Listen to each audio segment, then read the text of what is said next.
Hello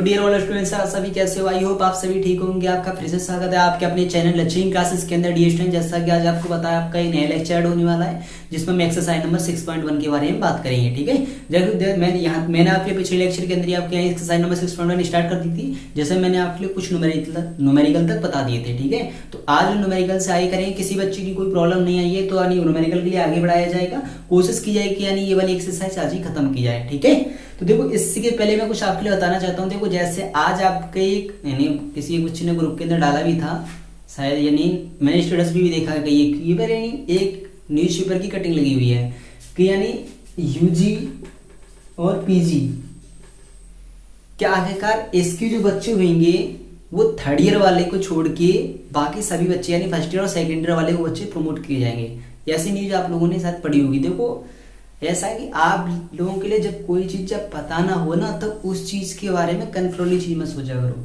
कि हाँ ये ऐसा भी है, मगर खासतौर पर अपने लिए। क्यों? क्योंकि आपकी लाइन बहुत अलग है और बाकी सबकी लाइन बहुत अलग है।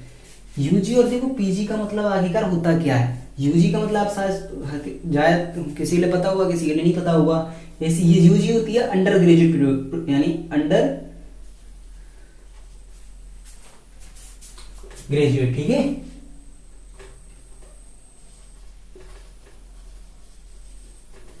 इसके बाद पीजी का मतलब होता है पोस्ट ग्रेजुएट।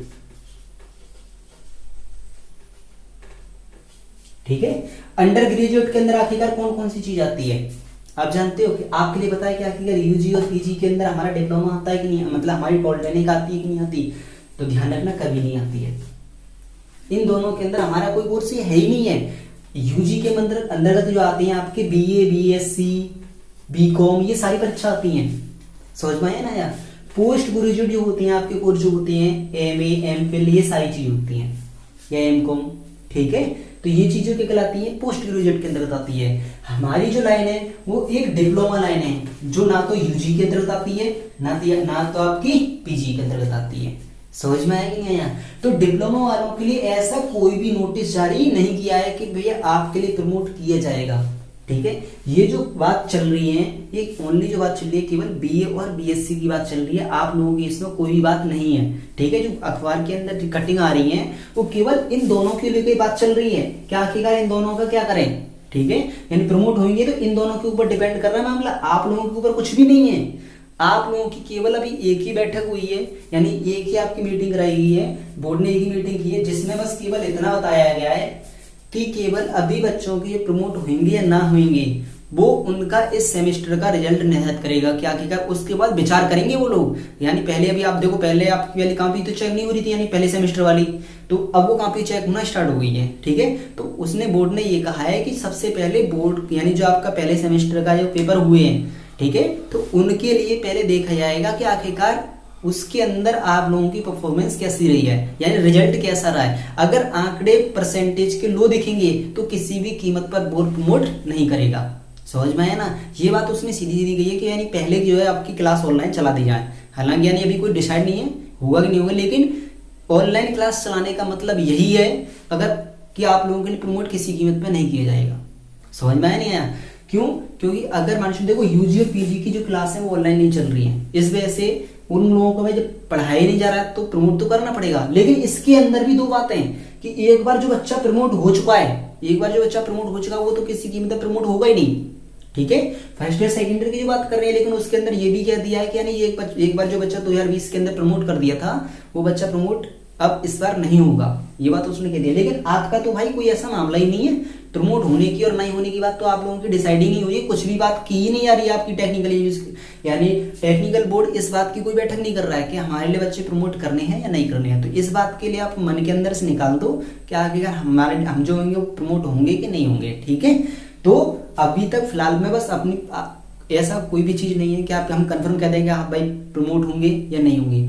लेकिन हालांकि चांसेस हैं आपके 90% चांस है कि आप लोगों के पेपर 100% होगा। क्यों? क्योंकि आप लोगों की क्लास ऑनलाइन चलाई जा रही है, यानी क्लास की तरफ, कॉलेज की तरफ से क्लास जब चल रही है तो इसका मतलब है कि आप लोगों का पेपर 100% होगा। ठीक है, 90% बता रहा हूँ, 99% का आप लोगों का पेपर जरूर होगा। ठीक है, तो अपनी तैयारी के लिए जारी रखें और पढ़ाई मन लगा के करें। ठीक है, तो अब देखो बिना कुछ देरी करते हुए मैं स्टार्ट करता हूँ। यानी जब मैं एक्सरसाइज नंबर 6.1 में, जिसमें आपके लिए क्वेश्चन नंबर 10 तक बता दिए, तो अब मैं आगे बढ़ाता हूँ, क्वेश्चन नंबर 11 से करते हैं। ठीक है, तो ऐसी फालतू की चीजों पर अगर आप ध्यान ना दो भाई तो बेटर रहेगा। बाकी आप लोगों की इच्छा है कि क्या करना है क्या नहीं करना, लेकिन भाई मैं सजेस्ट करूंगा कि ऐसी चीज ना सोचें तो बढ़िया है। ठीक है, तो देखो इसमें लिख रहा है क्वेश्चन नंबर 11 है, इसमें लिमिट लग रही है 0 to π/2, फिर लिख रहा है sin x, sin qx और cos x, है ना, ये इसमें लिख रहा है। देख लेना, शायद आपकी भी यही हो। ठीक है, तो इसमें क्या करें, चलिए मान के चलिए, माना, ध्यान रखना अगर इंटीग्रेशन करने से पहले अगर आप कोई वैल्यू मान के चल रहे हो तो लिमिटेशन देख के चलते हैं, आखिरकार लिमिट पर कोई प्रभाव पड़ेगा कि नहीं पड़ेगा। देखो क्या कहना चाह रहा हूं, हमने माना sin x है, sin x इक्वल टू हम क्या मान रहे हैं, t मान लिया। ठीक है, तो अब ये देखेंगे कि आखिरकार जब x का मान, यानी लिमिट हम कौन सी लगाते हैं, ये तो लगाते हैं x की जगह पे 0 और 1 π/2, तो पहले देखेंगे आखिरकार x बराबर 0 रखेंगे तो हम इसमें वैल्यू लगाओ, तो sin 0 इक्वल टू t, ऐसे लिख दूं, t इक्वल टू sin 0, कोई दिक्कत थोड़ी नहीं है ना। तो sin 0 का मान कितना होता है, 0, यानी इसका मतलब है कि x बराबर 0 पर t बराबर 0 ही रहेगा, यानी ये लिमिट कोई चेंज नहीं होगी। ऐसे देखते हैं सबसे पहले। ठीक है, उसके बाद इसका डिफरेंशिएट करेंगे। तो अब देखो x बराबर जब कितना होगा, π/2 होगा। दूसरी लिमिट देखेंगे तो देखेंगे t इक्वल टू कितना लिखा है, sin π/2, है ना, इसी में तो लगाएंगे, इसमें नहीं, हम जिसमें मानते हैं उसके अंदर रखते हैं। ठीक है, तो देखा x इक्वल टू जब π/2 है तो t इक्वल टू कितना हो जाएगा, sin π/2 की वैल्यू कितनी होती है, 1 होती है। समझ में आना है, तो यानी अब लिमिट 0 और π/2 नहीं रहेगी, लिमिट कौन कौन सी रहेंगी, 0 और 1। आई होप आपकी ये चीज अच्छे से समझ में आ गई होगी अब। ठीक है, यानी जब कोई वैल्यू मानी जाती है तो उसमें पहले लिमिट देखते हैं, आखिरकार लिमिट पर कोई इफेक्ट पड़ रहा है कि नहीं पड़ रहा, यानी x इक्वल टू, यानी sin x equal to t मान रहे हैं तो आखिरकार लिमिट में कोई चेंजेशन आ रहा है कि नहीं आ रहा है। ठीक है, समझ में आ गया होगा। अब देखो इंटीग्रेशन करते हैं, तो लिमिट लगेगी 0 की तो 0 रहेगी, लेकिन π/2 की जगह पे कितनी लगेगी, 1। ठीक है, अब वैल्यू लगाएंगे, साइन, देखो पहले इसका डिफरेंशिएट कर लेते हैं, sin x का डिफरेंशिएट, पहले इसका डिफरेंशिएट करता हूं। ठीक है, इसका कितना आएगा, देखो डिफरेंशिएट करेंगे तो sin x का cos x dx equal to किसके बराबर हो जाएगा, dt के। ठीक है, तो अब देखो इसमें लगाएंगे 0 की जगह पर 0 रहेगी लिमिट, क्योंकि 0 पर तो वैल्यू कितनी है, t की वैल्यू 0 ही है। क्यों, और देखो x बराबर π/2 पर t का मान कितना है, 1, तो यहाँ पर कितना आ जाएगा, 1। ठीक है, तो अब लगाएंगे sin q, इसका मतलब कितना आ जाएगा, tq। ठीक है, इनटू cos x ds किसके बराबर है, dt के, तो यहाँ पर कितना हो जाएगा, dt। तो यहाँ पर लिमिट कितनी आ जाएगी, t की घात 4/4। ठीक है, तो लिमिट होगी 0 to 1। ठीक है, समझ में आ रहा नहीं आ रहा।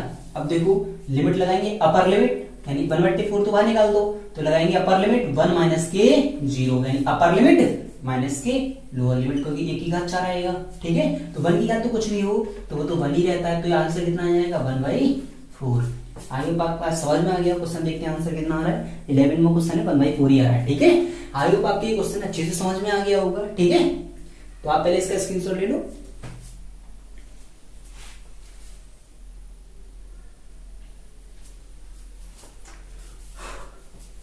हो गया होगा। अब देखो क्वेश्चन नंबर करते हैं आखिरकार, देखो क्वेश्चन नंबर 12 करते हैं। ठीक है, अच्छा क्वेश्चन है, क्वेश्चन नंबर 12 करते हैं।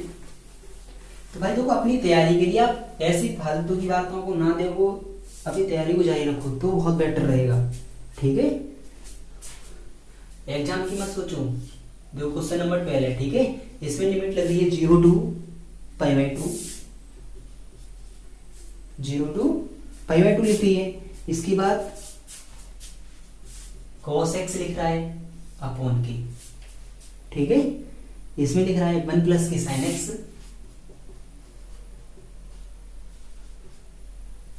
और फिर कितना लिख रहा है 2 प्लस के sin x।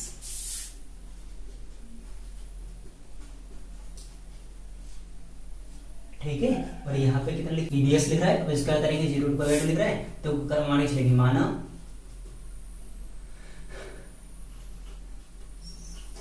Sign x equal to क्या मान लो, इसमें टी मान लो। पहले आप ऐसा करो 1 मिनट, अगर आसान करना है तो देखो आसान करने के लिए तो क्या करें, तो ये सोच के चलो कि आप एक तरीके से इसकी वैल्यू निकाल रहे हो पहले कि cos x लिख रहा है और ये अपॉन के 1 प्लस के, ऐसे ना ऐसे तो कोई दिक्कत नहीं, ऐसे कर देता हूँ, ठीक है। देखो 0 to पाई बाई 2 लिख रहा है, ठीक है। cos x बाहर निकाल लो तो इसे लिख लो ऐसे करके 1 अपॉन के, कोई दिक्कत नहीं, ऐसे भी तो लिख सकते हैं 1 प्लस के साइन एक्स और 2 प्लस के साइन एक्स और ये dx, कोई दिक्कत थोड़ी नहीं है, लिख सकते हैं, लिख सकते हैं। तो कितना आएगा 0 to pi by 2 cos x तो ये है ही है, तो एक बताओ इसे ऐसे भी तो लिख सकते हैं कि 1 अपॉन के 1 प्लस के साइन एक्स माइनस के 1 अपॉन के 2 प्लस के साइन एक्स। अब ये बताओ ऐसे लिख सकते हैं कि नहीं लिख सकते? आप सोच रहे हो भैया ऐसे कैसे लिख सकते हैं, अरे करके देख लो, एलसीएम ले लो इस वाले का, तो 2 प्लस के साइन एक्स आएगा माइनस के 1 प्लस के साइन एक्स आएगा अपॉन के 1 प्लस के साइन एक्स इंटू 2 प्लस के साइन एक्स, आएगा कि नहीं आएगा?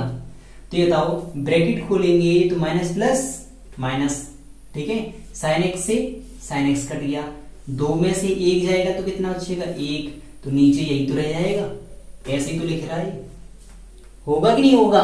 समझ में आ गया होगा? वैसे लिख सकते हैं कि नहीं लिख सकते?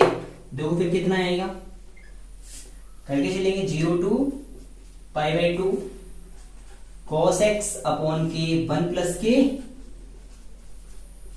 साइन एक्स, ठीक है। और यहाँ पे लिख लेंगे ds, अलग अलग मल्टीप्लाई करके अलग अलग इंटीग्रेशन कर देता हूं, ठीक है। माइनस के 0 to pi by 2 cos x upon के 2 प्लस के साइन एक्स और ये dx, समझ में आ गया कि नहीं आ गया? तो देखो रखेंगे कितना आएगा, पहले मान लू, मान के चलेंगे माना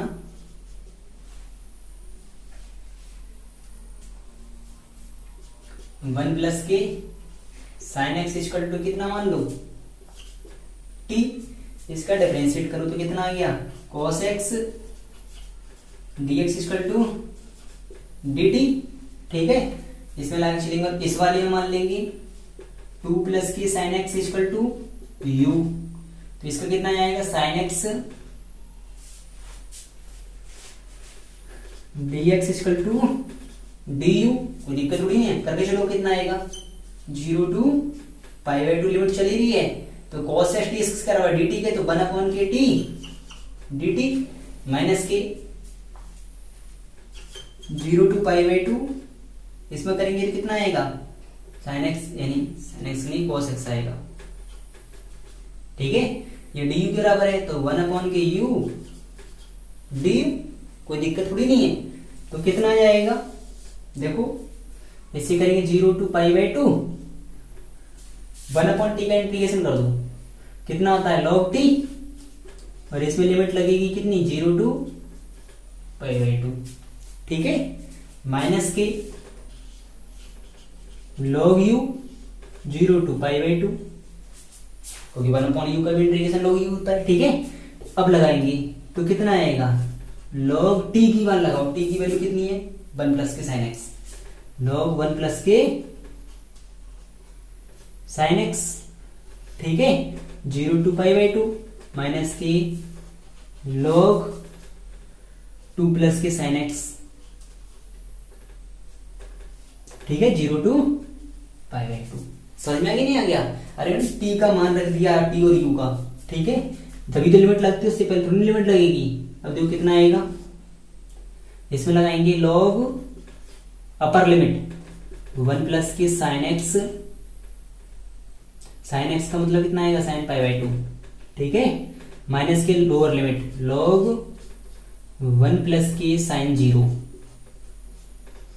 ये पहले वाला खंड हो गया, अपर लिमिट माइनस के लोअर लिमिट, ठीक है।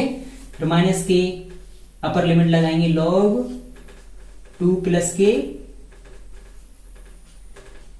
साइन पाई बाई 2 माइनस के log 2 प्लस के साइन 0। ठीक है, समझ में नहीं आ गया? अब देखो कितना आएगा, इसमें लगाएंगे तो कितना आएगा, log 1 और 2 कितना हो जाएगा ये बताओ। इस वाले करेंगे तो कितना होएगा, log 1 प्लस के साइन पाई बाई 2 का मान 1 माइनस के log 1 प्लस के 0, क्योंकि साइन 0 की वैल्यू कितनी होती है 0। ठीक है, ये तो हो गया अपर लिमिट, माइनस के लोअर लिमिट करेंगे log 2 प्लस के 1। ठीक है, माइनस के log 2 प्लस के 0। ठीक है, ये तो हो जाएगा, तो कितना हो जाएगा log, ये कितना हो जाएगा, एक और एक 2 माइनस के log 1 माइनस के ब्रैकेट खोलेंगे log 3 minus minus plus log 2। तो जब इन दोनों को पास पास रख लो, देखो करेंगे तो कितना आएगा log 2 प्लस log 2। ठीक है, समझ में आया? क्वेश्चन कौन सा था ये, क्वेश्चन नंबर 12 था ना, सही है। तो कितना आएगा, log 1 का तो 0 हो गया, माइनस के कितना बच गया log 3। log m plus log n किसके बराबर होता है, log m इंटू n की log 2 इंटू 2 माइनस log 3। ठीक है, तो ये कितना हो जाएगा log 4 माइनस के log 3। log m minus n log n किसके बराबर होता है, log m अपॉन n के। यही इसका क्या हो जाएगा आंसर। आई होप आपके क्वेश्चन अच्छे से समझ में आ गया होगा। ठीक है, आराम से किया है, सारे टॉपिक क्लियर समझ में आ गए होंगे। ठीक है, आप पहले इसका स्क्रीनशॉट ले लो।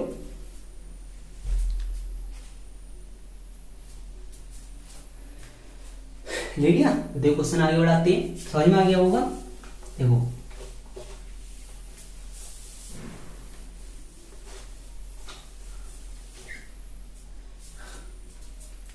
बारह में मैंने कर ही दिया, देखो 13 में करता हूं। ठीक है, देखो 13 में क्वेश्चन में क्या लिख रहा है, लिमिट लिख रही है 0 to pi by 2 cos x upon के, फिर लिख रहा है 3 प्लस के 4 sin x। ये तो लिख रहा है, और यहां पे लिख रहा है dx। ठीक है, तो मान के चलो, माना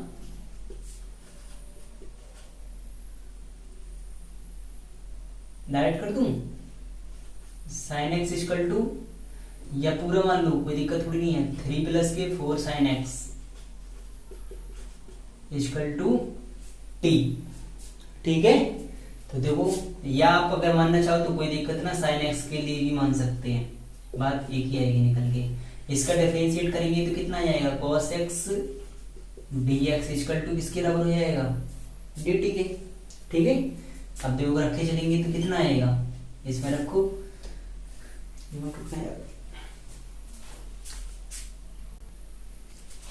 देखो। ठीक है, cos x dx किसके बराबर होगा, dt के।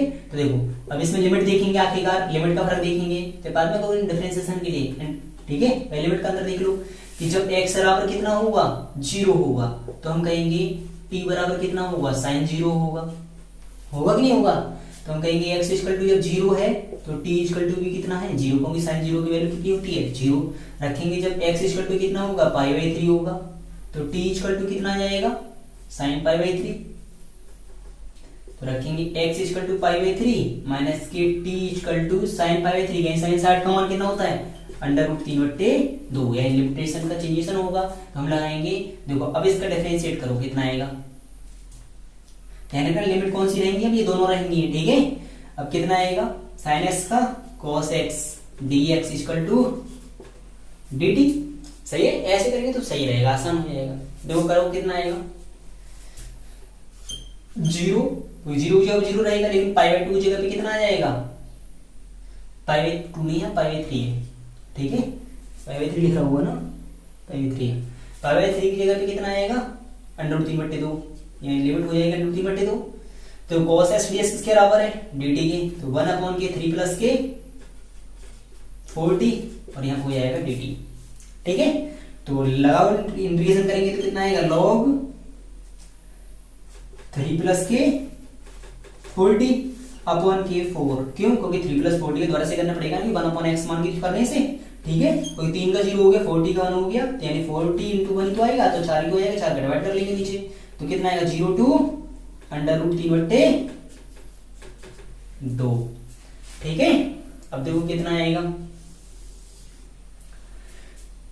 करके देखो, लिमिट लगाएंगे, log 1/4 तो बाहर निकाल दो, कोई दिक्कत थोड़ी नहीं है, ब्रैकेट लगाएंगे log 3 प्लस के 4t, ठीक है, t लगाएंगे तो t का मान कितना आएगा अंडर रूट 3/2 माइनस के log 3 प्लस के 4 इंटू 0, ठीक है, तो कितना आएगा 1/4, ठीक है, log 2 दूनी 4, 3 प्लस के 2√3 माइनस के log 3, क्यों, क्योंकि ये वाले का मान तो 0 हो गया, 3 ही तो बचेगा, ठीक है, ब्रैकेट 1, तो कितना आएगा log m minus log n, log m upon n, यानी 3 प्लस के 2√3/3 और 1/4 आगे चल ही रहा है, ठीक है, यही इसका क्या हो जाएगा आंसर, देखो इस बात यही आ रहा चाहिए, log 3 प्लस के 2√3/3 1/4, ठीक है, यही आ रहा है, ठीक है, समझ में आ गया ना, यहाँ क्वेश्चन समझ में आ गया, क्वेश्चन नंबर 13 है, ठीक है, आप पहले इसका स्क्रीनशॉट ले लो, उसके क्वेश्चन को आगे बढ़ाते हैं, ठीक है, देखते चलिए चलिए, समझ में आ गया होगा, ठीक है, अब देखो क्वेश्चन नंबर, देखो आगे करते हैं, क्वेश्चन नंबर 14 में आज इस एक्सरसाइज को खत्म करेंगे, ठीक है, देखो ये क्लास आप सोचते हैं भैया कभी 8 बजे भेजते हो, कभी 9 बजे बात भेजते हो, बात ये होती है कि अपलोडिंग की बात होती है, यानी स्पीड जब तेज आ रही होती है तो 8 बजे तक वो अपलोड हो जाती है, और जब स्पीड थोड़ी स्लो आती है तो वो थोड़ी लेट अपलोड हो पाती है, 2-2 जीबी की होती है, तो यार अब टाइम तो लगेगा अपलोड होने में, तो इस वजह से दिक्कत ही है, 2-2 जीबी की डाटा पड़ता है, यानी एक वीडियो लगभग 2 जीबी की पड़ती है, तो यार लेक्चर अपलोड होने में फिर उसे स्टार्टिंग प्रोसेस के लिए टाइम लगता है, तो इस वजह से देर हो जाती है। देखो 14वां क्वेश्चन, देखो 14वें क्वेश्चन में देखो क्या लिख रहा है, इसमें लिख रही है लिमिट 0 to 1, फिर इसके बाद लिख रही है x अंडर रूट 1 माइनस के एक्स स्क्वायर अपॉन के 1 प्लस के एक्स स्क्वायर, ठीक है, और ये लिख रहा है dx। अब देखो क्या करेंगे, मान ले लेंगे, माना x square equal to t, ठीक है, x square equal to t मान लो, लिमिट लगा के देख लो, एक्स इक्वल टू यदि 0 है, ठीक है, तो t बराबर भी कितना आएगा 0 ही आएगा, 0 करो तो 0 होता है, जब x इक्वल टू 1 है तो t का इक्वल टू 1 ही आएगा, लिमिट तो वही के भी रही है, 0 की 0 1 की 1 है, ठीक है, कोई फर्क नहीं है। अब इसका डिफरेंशिएट करो तो कितना आएगा 2x dx बराबर किसके हो जाएगा dt के, ठीक है, यानी कह सकते हैं x dx किसके बराबर रहेगा 1/2 dt हो जाएगा, सही है, लगाएंगे वैल्यू, देखो कितना आएगा, लिमिट तो वही की वही है, बस 1/2 आ जाएगा ये वाला, ठीक है, तो कितना आएगा x dx किसके बराबर है 1/2 dt की, है, तो अंडर रूट कितना आएगा 1 माइनस के टी अपॉन के 1 प्लस के टी, यही तो आ जाएगा dt। समझ में आ गया कि नहीं आ गया, क्योंकि एक्स स्क्वायर इक्वल टू मैंने टी माना है ना, समझ में आ गया। देखो क्या करेंगे 1/2 0 to 1 कॉन्जुगेट का मल्टीप्लाई करते हैं ऐसी कंडीशन में, तो आप जानते होंगे 1 माइनस के टी अपॉन के 1 प्लस के टी है इंटू 1 प्लस के टी, ठीक है,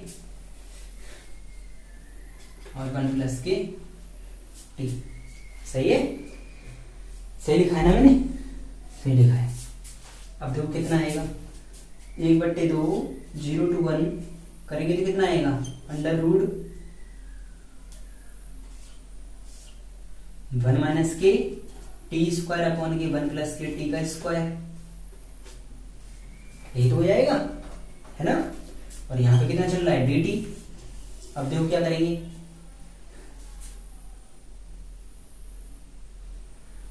इसे लिख सकते हैं 1/2 0 to 1, तो देखो अलग अलग डिवाइड दो, यानी इस चीज के लिए ऐसे भी तो लिख सकते हैं, कोई दिक्कत थोड़ी नहीं है कि अंडर रूट, नहीं ये चीज यार गलत हो जाएगी, फिर 1 प्लस के एक्स स्क्वायर लिख रहा है नीचे, 1 प्लस के एक्स स्क्वायर लिख रहा है तो वो नहीं होगा यार,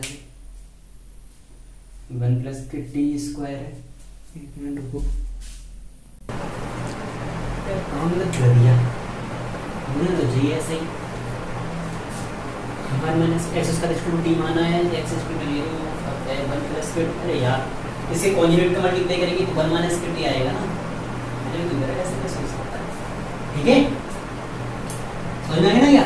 अरे यार इसके कॉन्जुगेट का मल्टीप्लाई करेंगे तो 1 माइनस के टी का गुणा वहीं तो करेंगे, मतलब 1 प्लस के टी करेंगे, 1/2 0 to 1, अब जो करेंगे तो कितना आएगा, अंडर रूट 1 माइनस के टी का स्क्वायर, ये आएगा 1 माइनस के टी स्क्वायर, ये तो आएगा, तो 1 प्लस टी और 1 माइनस टी, ये तो आएंगे इधर के, यहाँ पे कितना चल रहा है dt, ठीक है। अब देखो कितना आएगा, अब देखो करते हैं 1/2 0 to 1, अब देखो कितना आएगा, ऊपर कितना रहेगा 1 माइनस के टी अपॉन के अंडर रूट 1 माइनस के टी स्क्वायर dt, होगा कि नहीं होगा? अरे वर्ग से क्या होगा, वर्गमूल हट जाएगा ना, तो कितना आएगा 1/2 रहेगा, 1 मिनट यार पंखा चल रहा है, पंखा चला दिया करके आवाज आ रही होगी काफी लेट, ठीक ना। अब शेयर करा है, अब तो शेयर होगी, देखो तो करेंगे, देखो अलग अलग डिवाइड करोगे, इसके नीचे करेंगे तो कितना आएगा 0 to 1, फिर आएगा 1 अपॉन के अंडर रूट 1 माइनस के टी स्क्वायर, ठीक है, तो कितना आएगा, और यहाँ पे लिख देंगे dt माइनस के 1/2 इंटीग्रेशन टी अपॉन के अंडर रूट 1 माइनस के टी स्क्वायर, और ये कितना आ जाएगा dt, सही है, अलग अलग डिवाइड कर दिया, 1/2 का साथ में मल्टीप्लाई कर दिया अंदर, ठीक है, तो कितना आएगा 1/2 1 अपॉन के under root 1 minus x square, किसका इंटीग्रेशन होता है, साइन इनवर्स एक्स का ही तो होता है, तो लिखेंगे तो कितना आएगा ये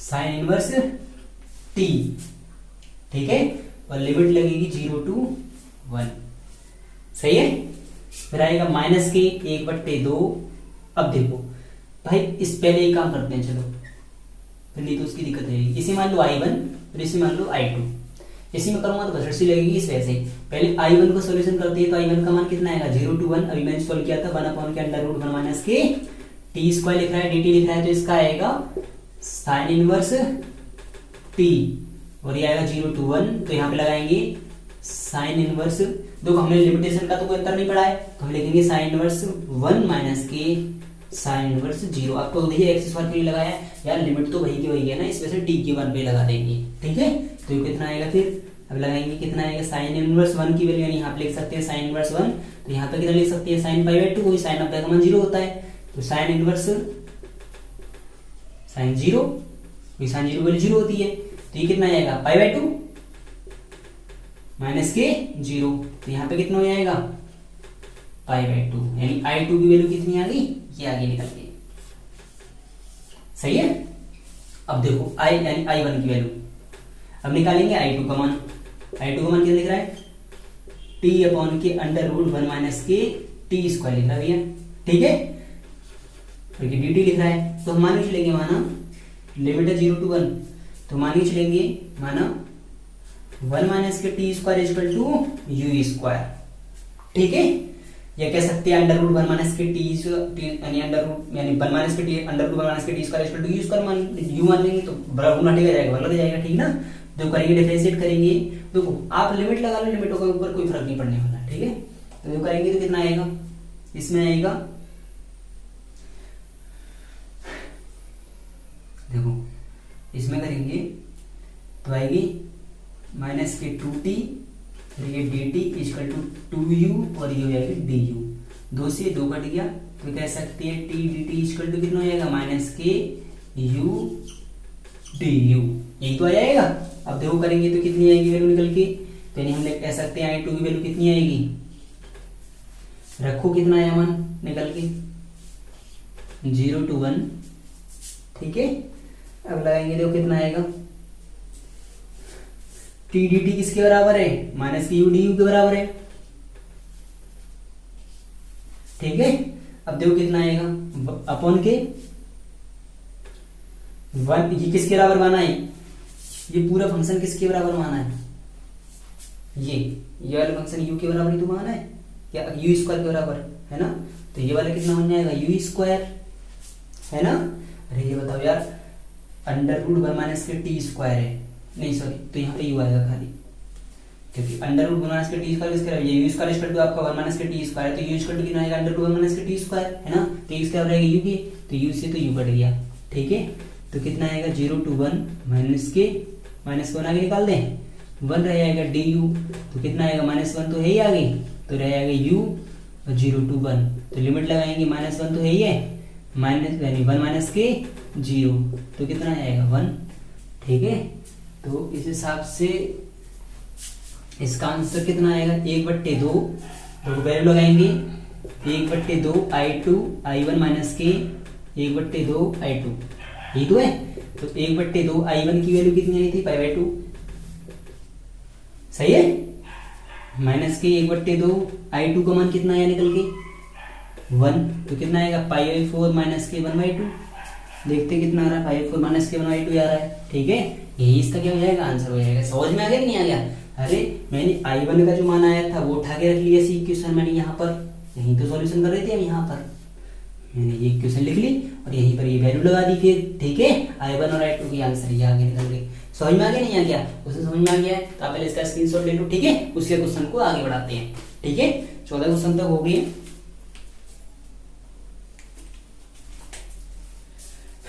हो गया होगा, देखो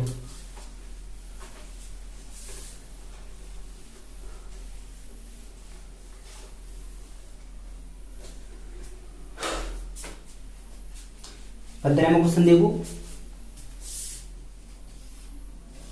15वें क्वेश्चन में लिख रहा है, लिमिट लिख रही है tan इनवर्स x अपॉन के 1 प्लस की एक्स स्क्वायर, और लिमिट है इसमें 0 to 1 और ये dx। सही है, तो मान के चलेंगे माना tan inverse x equal to t। सही है, तो हम कहेंगे जब x इक्वल टू कितना होगा 0, ठीक है, तो t इक्वल टू कितना आएगा tan इनवर्स 0, आएगा कि नहीं आएगा?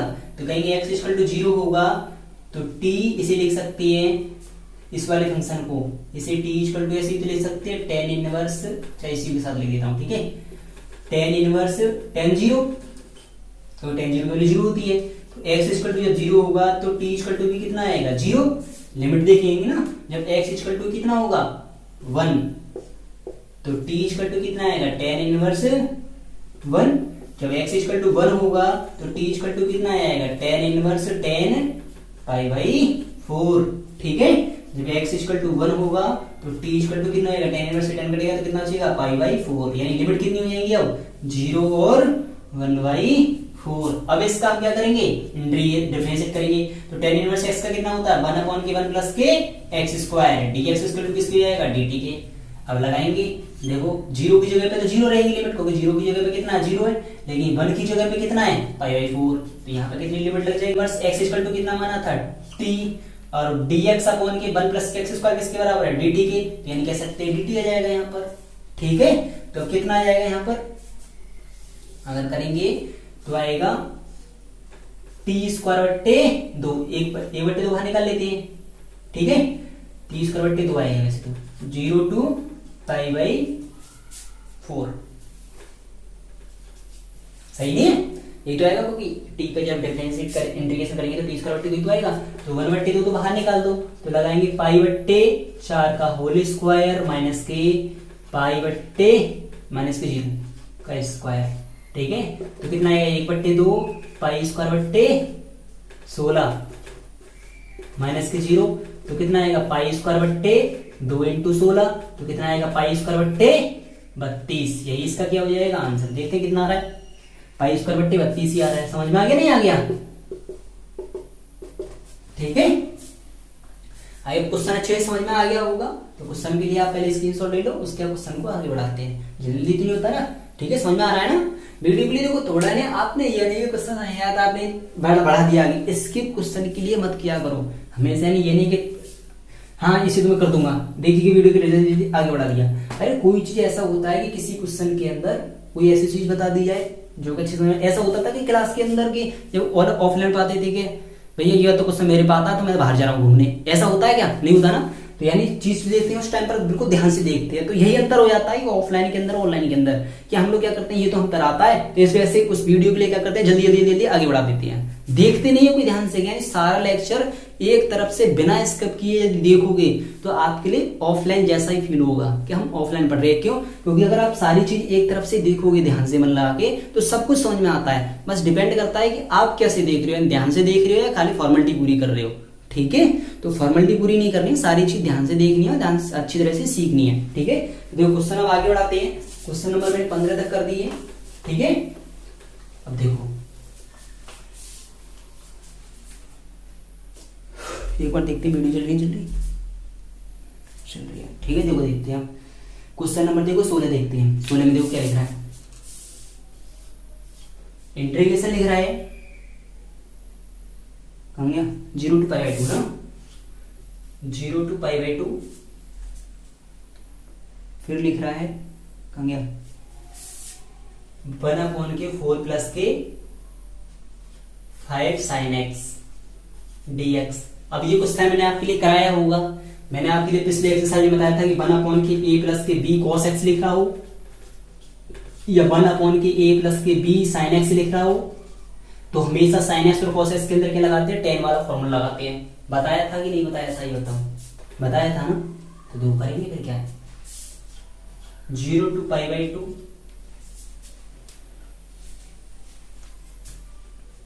1/4 प्लस के 5 sin x का फॉर्मूला कितना होता है cos के रूप में, एक मिनट रुक यार। ठीक है, sin x का फॉर्मूला कितना होता है 2 tan x/2 बट्टे 1 प्लस के tan स्क्वायर x/2, यही तो होता है। sin 2x का फॉर्मूला होता है 2 tan x बट्टे 1 प्लस के tan स्क्वायर x, यही तो होता है। देखो करेंगे 0 to π/2 रहेगी लिमिट, 1/के इसका इसमें गुणा करेंगे तो कितना आएगा 4, 1 प्लस के tan स्क्वायर x बट्टे 2 प्लस के 5 इंटू 2 tan x/2। ठीक है, अपॉन क्या जाएगा 1 प्लस के tan स्क्वायर x बट्टे 2, ये dx। ठीक है, 0 to π/2, फिर ऊपर पहुंच जाएगा 1 प्लस के tan स्क्वायर x/2 अपॉन क्या जाएगा, इसमें करेंगे तो कितना आएगा 4 × 4 प्लस की 4 tan स्क्वायर x बट्टे 2 प्लस की 5 दूनी 10 tan x/2। ठीक है, और यहाँ पे कितना चल रहा है dx। ठीक है, तो आएगा 0 to π/2 1 प्लस के tan square theta sec square x/2। ठीक है, फिर आएगा कितना आएगा यहाँ पे 4 प्लस के, यानी यहां पे लिख सकते हैं 4 tan स्क्वायर x/2 प्लस के tan x/2 प्लस के 4।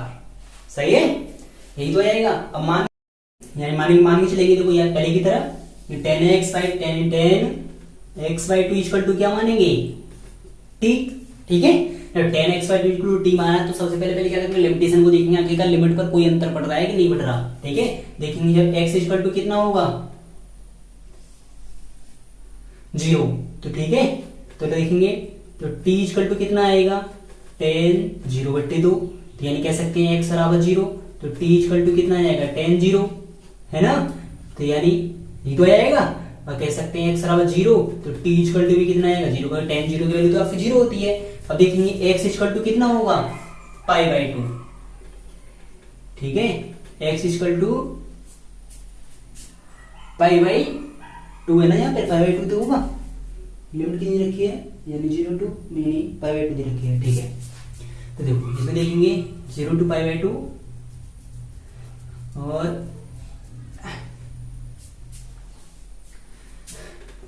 तो t इक्वल टू कितना आएगा tan x/2, x/2 का मतलब है π/2, यही तो आएगा, है ना, यही तो आएगा।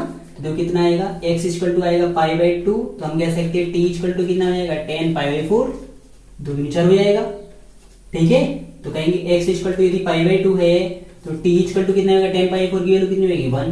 तो यानी अब लिमिटेशन कितनी होगी 1 से लेके 0 से लेके 1 तक ही तो लिमिट लगेगी, है ना, 0 से लेके कहां तक 1 तक। तो अब क्या करेंगे, अब इसका इंटीग्रेशन करो, देखो कितना आएगा tan x/2 का sec स्क्वायर x/2 आएगा। ठीक है, और बट्टे 1/2 करना पड़ेगा क्योंकि x/2 को दोबारा से करेंगे। ठीक है, तो इसी को डिवाइड कर देंगे, dx इक्वल टू किसका जाएगा dt के, तो 2 डिवाइड कर रहा है मल्टीप्लाई करने लगेगा 2 sec square x by two d x equal to किसके हो जाएगा, डी टी के। देखो रखेंगे कितना आएगा फिर sec square x by two d x equal to कितना हो जाएगा, डी टी बट्टे 2 के। ठीक है, अब देखो वैल्यू रखते हैं कितना आएगा, लिमिट जीरो की जगह पे जीरो, लेकिन पाई बाई टू की जगह पे कितना है, एक लिमिट है। ठीक है, रखेंगे तो कितना आएगा, देखो वैल्यू रखेंगे कितनी आएगी, 1 अपॉन के सेक स्क्वायर डी एक्स के बराबर है, सेक स्क्वायर डी एक्स के बराबर है sec square x by two d x, sec square x by two d x के बराबर डी बटे दोगे तो 1/2 तो आगे निकाल लेंगे तो dt तो ये हो जाएगा। ठीक है, तो इसे देखेंगे कितना आएगा 4t स्क्वायर प्लस के, फिर कितना आएगा 10t प्लस के 4। अब इसके 4 चौक 16, 16 कैसे फैक्टर करोगे, इसमें जुड़ के 10 आ जाए तो होंगे भी नहीं, 8 दूनी 16, 1/2 0 to 1, फिर करेंगे 1 अपॉन के 4t स्क्वायर प्लस के 8t प्लस के 2t प्लस के 4। कर सकते कि नहीं कर सकते,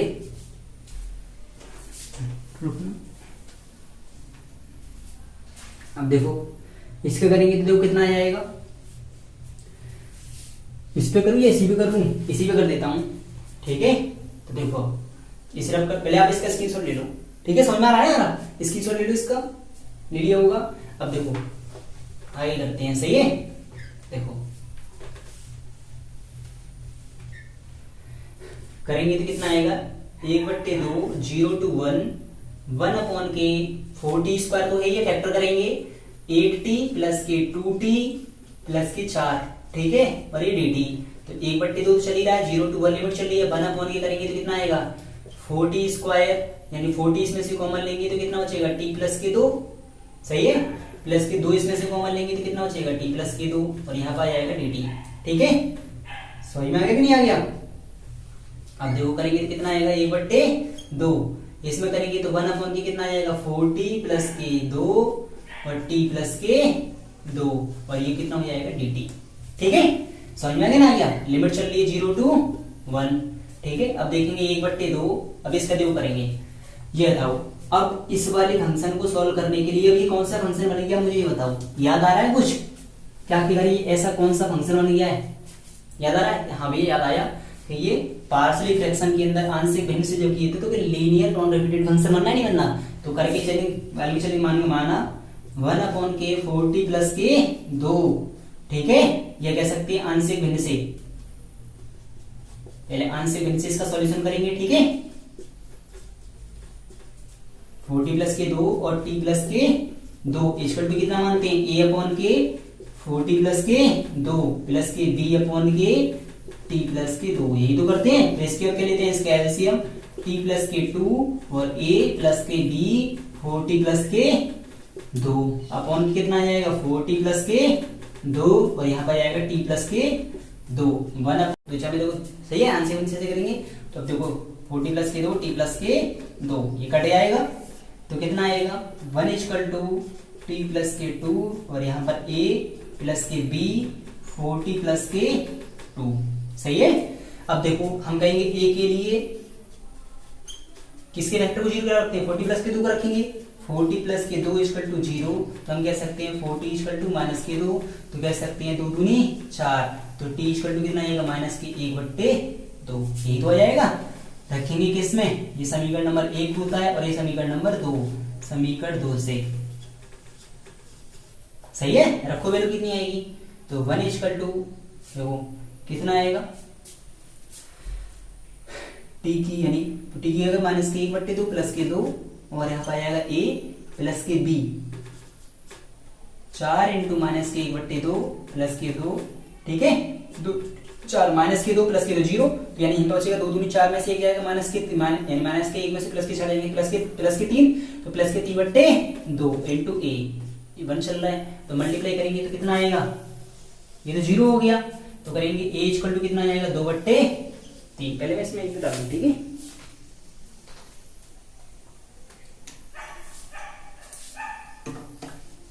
समझ में तो आ रहा है ना।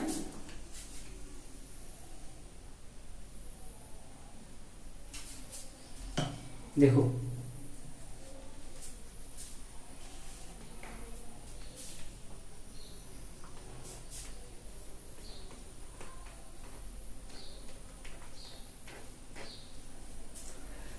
ए का मान 2/3 आया। बी के लिए कहेंगे, बी के लिए जो क्या करेंगे, बी के लिए किसके खिलाफ रखेंगे, t plus two equal to 0। तो टी इक्वल टू किसके, -k2।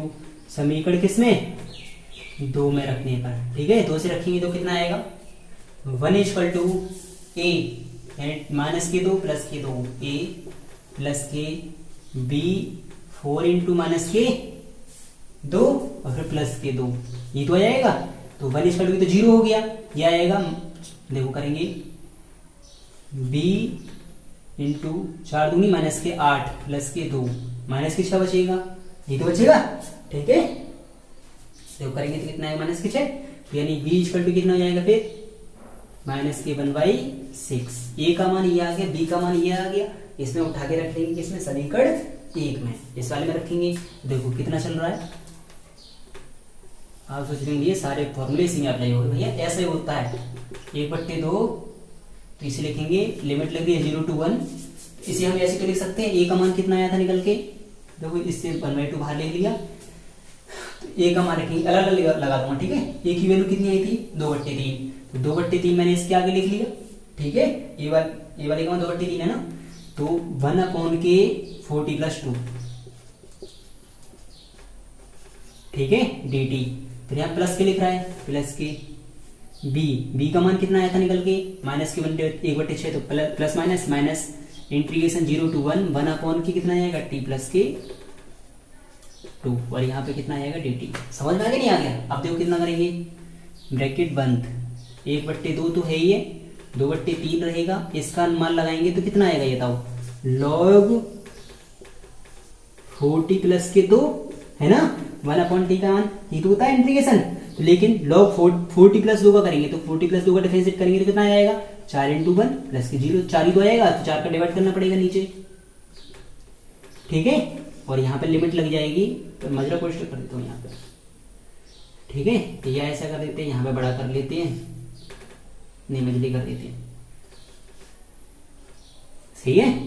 और यहाँ पे लिमिट लगेगी कौन सी, 0 to 1, सही है। फिर -k1/6, और यहाँ पे लगेगी log t प्लस 2 और 0 to 1, ठीक है। समझ में आ गया, नहीं आ गया। आप पहले इसका स्क्रीनशॉट ले लो, मैं यहीं पे कर दूंगा, ठीक है। समझ में आ रहा है, आप पहले इसका स्क्रीनशॉट ले लो, देखो वीडियो चल रही है ना,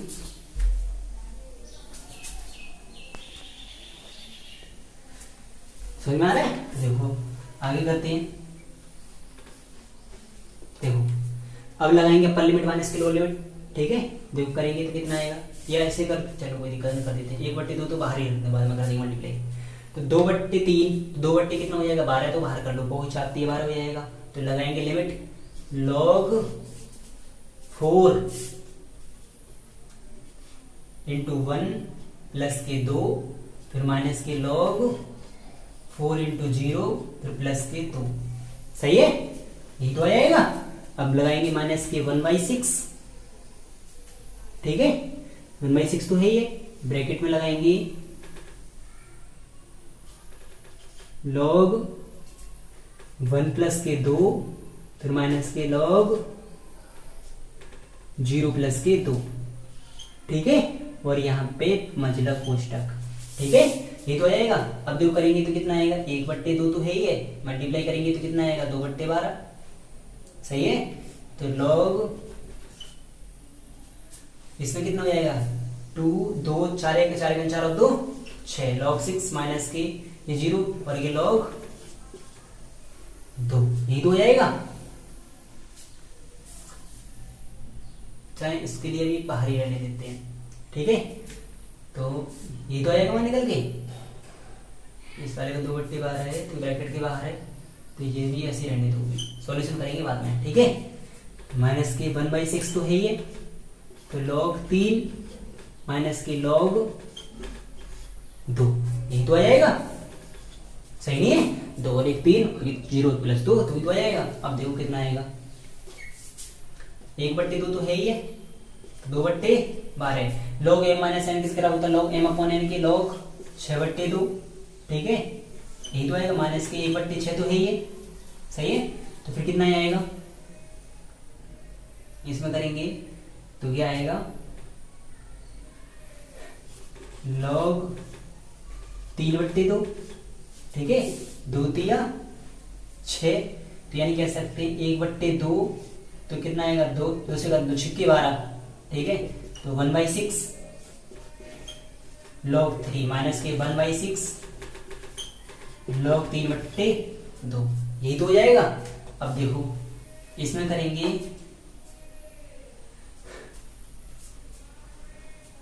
तो आएगा 1/2 1/6, ये कह सकते हैं log 3 माइनस के log 3/2 बट्टे कितना आ जाएगा 6, सही है, क्योंकि 1/6 12 आएगा, तो 1/12 तो ये हो गया, तो ये हो जाएगा log 3/3/2, क्योंकि log m अपॉन n के बराबर हो जाएगा, तो 1/12 log ये ऊपर पहुंच जाएगा, 2 तिया 6/3, 3 दूनी 6, तो 1/12 log 2, यही आ रहा है ना इसका।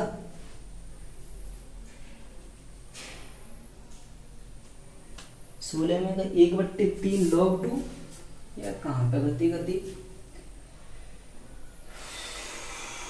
1/3 आ रहा है,